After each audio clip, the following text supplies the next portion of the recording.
L'organisation non gouvernementale Génération Ekan, dans le cadre de la clôture de ses activités annuelles, a organisé ce samedi une importante cérémonie à la mairie du 5e arrondissement. Une rencontre qui rentre en droite ligne de sa politique de la promotion de la culture Ekan à travers le Gabon et dans le monde. 3 temps forts.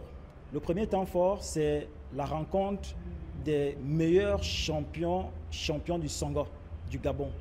Nous avions fait cet exercice de regrouper tous les bons joueurs du Gabon pour qu'ils viennent disputer la ceinture de l'éternel champion que tout le monde connaît au nom de Vivi.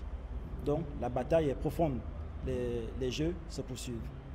Le deuxième temps fort était l'éclaircissement au niveau du mariage coutumier, dot et effectivement la succession, le droit de succession.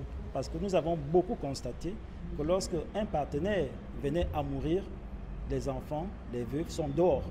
Il faut bien nous dire qui a tort, la coutume, qui a tort, la tradition ou encore le civil ou encore les membres font comme ils veulent faire. Une rencontre qui a été approuvée par les participants au regard de la qualité des échanges et des activités.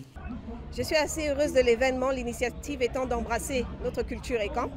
Et nous avons évidemment organisé un concours qui est un match de jeu de Songo, vraiment très important dans la culture Ekan, spécialement pour les femmes. C'est un jeu qui demande de la stratégie, une sincère concentration, mais aussi un rapprochement, une socialisation avec la communauté.